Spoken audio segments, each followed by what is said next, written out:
हरे कृष्णा, राधे राधे। कैसी हैं आप सब लोग? आशा है आप सब लोग परम सुख में होंगे, आनंद में होंगे, मंगल में होंगे और बिहारी जी की कृपा आप सब पर बरसती रहे।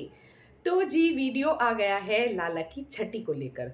तो आपके अनेकों अनेक प्रश्न आए हैं कि लाला की छठी हमें कैसे करनी है।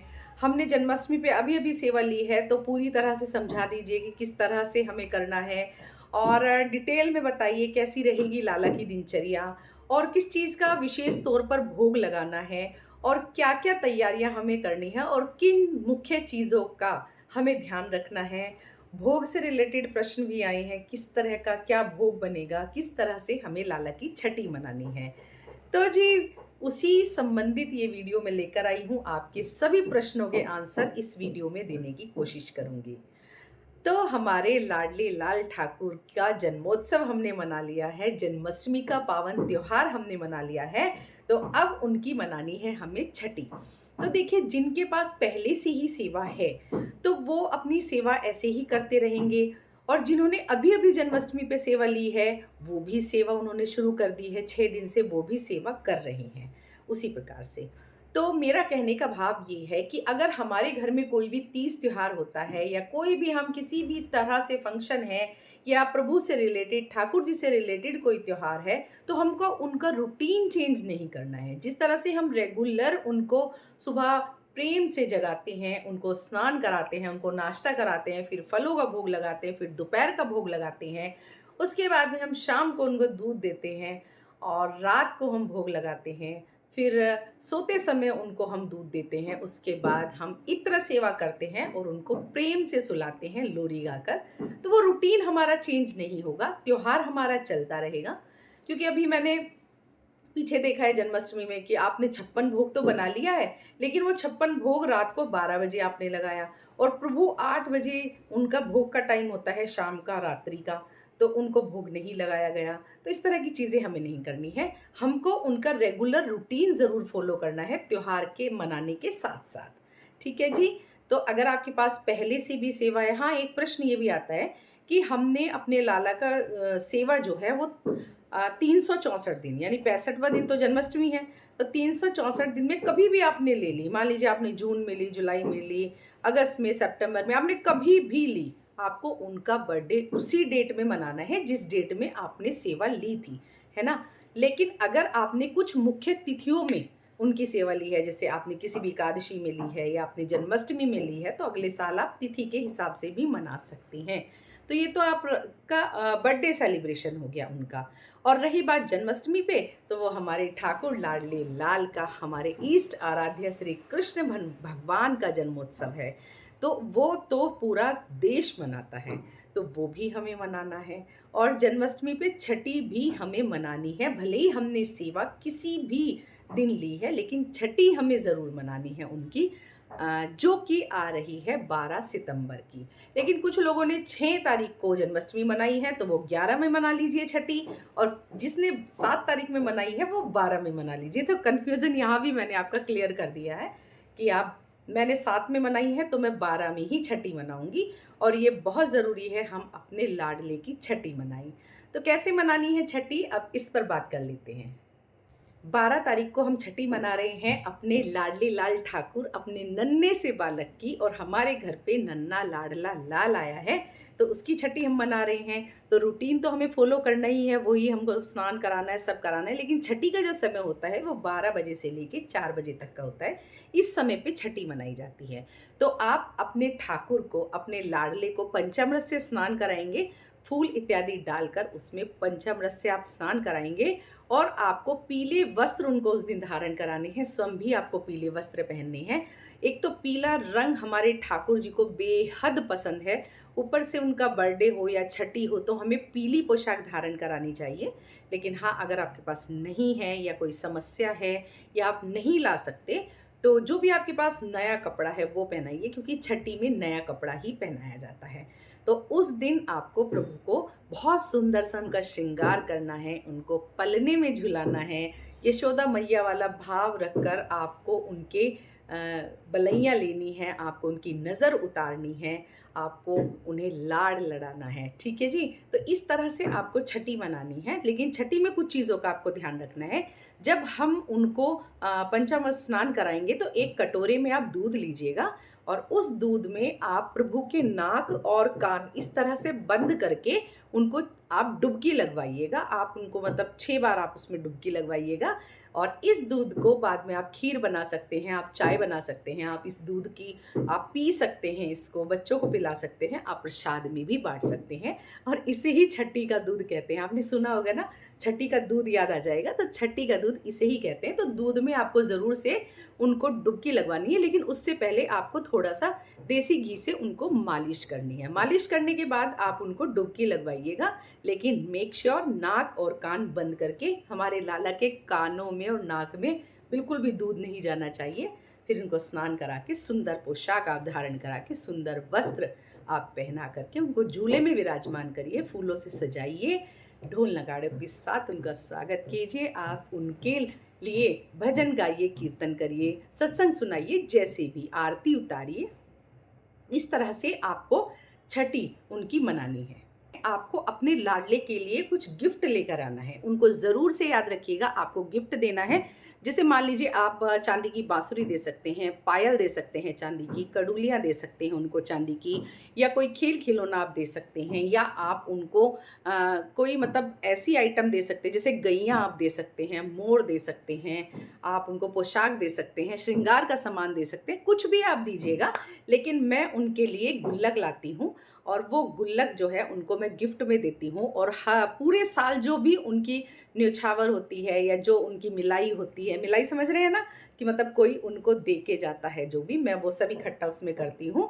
और फिर उनको इकट्ठा करके साल में एक बार जन्माष्टमी पे ही मैं उनके लिए ही उनके सामान खरीद लेती हूँ। तो इस तरह से मैं उनको गिफ्ट देती हूँ। तो आपको उन्हें गिफ्ट ज़रूर देना है। तो जी छठी वाले दिन ही आपको उनका नामकरण करना है। तो नामकरण के लिए आप पंडित जी को बुला सकते हैं, जैसे भी आपके यहाँ होता है। आप उनकी बुआ से नामकरण करा सकते हैं, आपके घर में जो रिवाज है उसे फॉलो कर सकते हैं। और लाला को आप बताइएगा, लाला आज से तेरा ये नाम है और मैं तुझे इस नाम से पुकारूंगी, और तू मेरा लाला और मैं तेरी मैया। जो भी आपने उनके साथ रिश्ता कायम किया है, आपको रिश्ता ज़रूर कायम करना उनके साथ। आप उन्हें पुत्र रूप में लाए हैं, सखा रूप में लाए हैं, भाई रूप में लाए हैं, या पिता रूप में लाए हैं, आप जिस भी रूप में लाए हैं उनको आप बताइएगा कि हे लाला, तू मेरा लाला और मैं तेरी मैया। तो इस तरह से आपको रिश्ता ज़रूर उनके साथ में कायम करना है, उनका नामकरण करना है। पहले उनके कान में आप बताइएगा कि आज से लाला तुम्हारा ये नाम है, और फिर जोर से सबको बताइएगा कि मेरे लाला का नाम ये है और आज से इनको हम यही कह के पुकारेंगे। तो ये नामकरण संस्कार भी छठी वाले दिन ही होता है। आप उनका ज़रूर से कोई नाम रखिएगा। अब आती है बारी भोग की। तो क्या भोग लगेगा? देखिए, छठी है और कढ़ी चावल नहीं बने तो ये तो कोई बात नहीं है, क्योंकि छठी पे कढ़ी चावल का विशेष महत्व होता है। तो आपको कढ़ी चावल का भोग ठाकुर जी को लगाना है, माखन मिश्री का भोग आपको ज़रूर से लगाना है, और कम से कम छठी मतलब 6, यानी कि आपको कम से कम 6 भोग ज़रूर रखने हैं। 6 भोग उनको बनाइएगा। पूड़ी पकवान भी आप बनाइएगा, वो हमारे लाडले को बहुत पसंद है। मीठा बनाइएगा। तो जैसे मान लीजिए मैं 56 भोग बनाती हूँ, तो मैं कुछ चीज़ें बचा लेती हूँ वहाँ। जैसे उधर मैंने खीर बना दी, तो यहाँ मैं हलवा बनाऊँगी। और जैसे कि मैंने कढ़ी चावल उधर नहीं बनाया क्योंकि मुझे छठी पे बनाना होता है, तो मैं छठी के लिए कढ़ी चावल का भोग रख लेती हूँ। और मिक्स वेज जैसे नहीं बनाया, तो मिक्स वेज पूड़ी मैं यहाँ पर बनाऊँगी। तो इस तरह से, और अगर वहाँ पे आप कोई चीज़ भूल गए हैं 56 भोग में, तो आप आज के दिन बना सकते हैं। तो 6 भोग आपको ज़रूर से करने हैं, इस बात का ध्यान रखिएगा। और प्रेम से अपने लाडले को आप भोग लगाइएगा और उनको झूला झुलाइएगा। आप उनको बताइएगा अपने भाव के, मैं मैया हूँ या मैं जो भी हूँ, आपने जो भी उनके साथ रिश्ता बनाया है। और एक विशेष काम आपको ज़रूर से करना है आज के दिन, यानी कि छठी वाले दिन, जो हम 12 तारीख को मना रहे हैं, 12 सितंबर में 2023 में। तो हमें क्या करना है, अपने मुख्य द्वार की चाबी और अपनी अलमारी की चाबी, तिजोरी की चाबी, सब उनके हाथ में देनी है, उनको समर्पित करना है सब कुछ, और हाथ जोड़कर प्रार्थना करनी है और दास भाव में बोलना है, हे ठाकुर, आपने मुझे अपनी सेवा के लिए चुना, इसके लिए मैं परम सौभाग्यशाली हूँ। आपका बहुत बहुत बहुत धन्यवाद।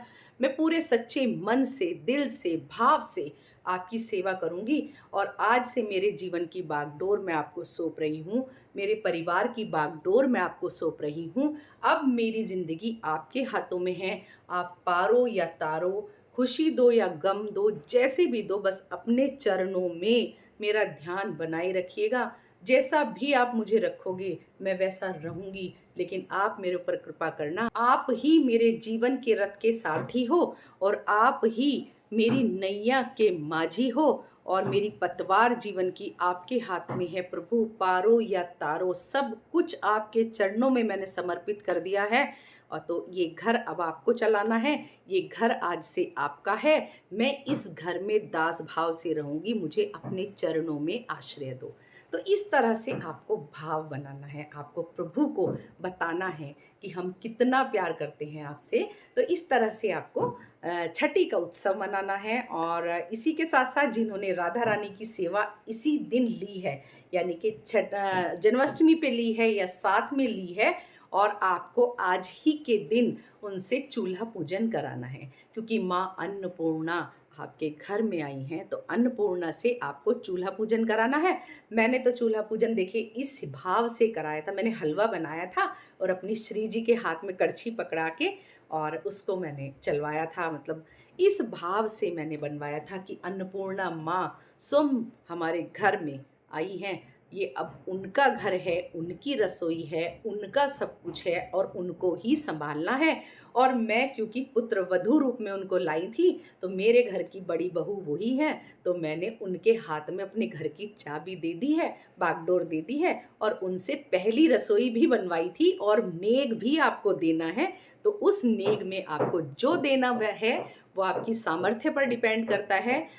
मुझे लगता है पैसे नहीं देने चाहिए, लेकिन कुछ भी आप गिफ्ट उनको दे सकते हैं। आप अपने जेब के हिसाब से सोने या चांदी की कोई चीज़ दे सकते हैं या वस्त्र आभूषण श्रृंगार इत्यादि उनको दे सकते हैं, लेकिन आपको चूल्हा पूजन का उनसे कार्यक्रम कराना है और आपको उन्हें नेग भी देना है। तो इस तरह से। और बहुत सारे लोग बार बार मुझे पूछते हैं कि आप दिखाइए आपने कैसे। पहले देखिए जब मैंने सेवा ली थी तो उस समय मुझे यूट्यूब के चैनल का बहुत ज़्यादा नहीं, मतलब ये नहीं था कि मैं चैनल बनाऊंगी या मैं आऊँगी यूट्यूब पे। तो थोड़ी थोड़ी क्लिप्स हैं मेरे पास और मेरे पास पिक्स भी हैं, तो कभी भी जब भी समय मिलेगा मैं आपको दिखाऊंगी कैसे सेवा ली गई, कैसे पहली जन्माष्टमी सेलिब्रेट हुई, कैसे छठी मैंने उस टाइम पे सेलिब्रेट करी, कैसे मैंने अपनी लाडली से चूल्हा पूजन करवाया। तो वो सब मैं आपको दिखाऊंगी जब भी समय मिलेगा। तो छठी से रिलेटेड सारी जानकारी मैंने आपको दे दी है।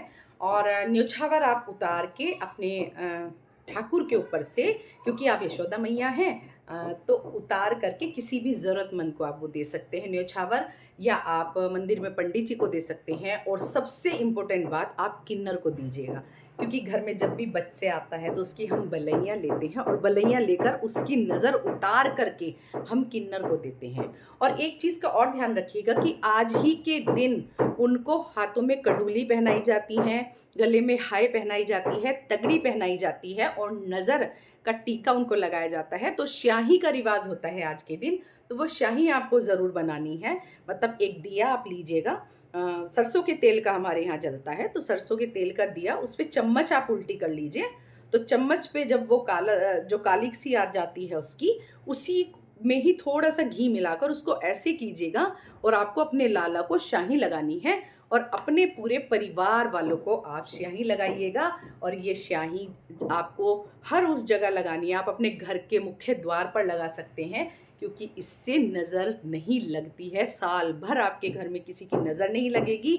और ये जो स्याही होती है हमारे लाडले की के लिए हम बनाते हैं, अपने घर के बच्चों को आप लगाइएगा, खुद को लगाइएगा, अपने घर में आप लगाइएगा। तो आपको स्याही ज़रूर लगानी है। और अगर आपके पास दिखे आप के बुआ हैं इनकी, तो आप बुआ को बुलाइएगा, क्योंकि हमारे यहाँ ये सब काम बुआ ही करती हैं। तो बुआ जी को बुलाइएगा, उनसे स्याही लगवाइएगा, उनसे नामकरण करवाइएगा और उनको खूब सारा मान सम्मान दीजिएगा, दक्षिणा दीजिएगा। तो इस तरह से आपको सेलिब्रेट करना है। पीछे कंस्ट्रक्शन चल रहा है, उसकी ठुक ठुक की आपको आवाज़ आ रही होगी, उसके लिए सॉरी। तो देखिए मैंने जो भी छठी से रिलेटेड जानकारी थी वो सारी आपको दे दी है। इसके अलावा अगर कोई जानकारी शेष रहती है या आपको कुछ और पूछना है तो आप कमेंट बॉक्स में जाकर के मुझसे पूछ सकते हैं। और अगर ये छठी से रिलेटेड वीडियो आपको पसंद आया है तो ज़रूर से लाइक कमेंट शेयर कीजिएगा। चैनल में नए हैं तो चैनल को सब्सक्राइब कीजिएगा और अपने सभी दोस्तों में, कृष्ण प्रेमियों में, राधा प्रेमियों में शेयर करना मत भूलिएगा। जय श्री राधे।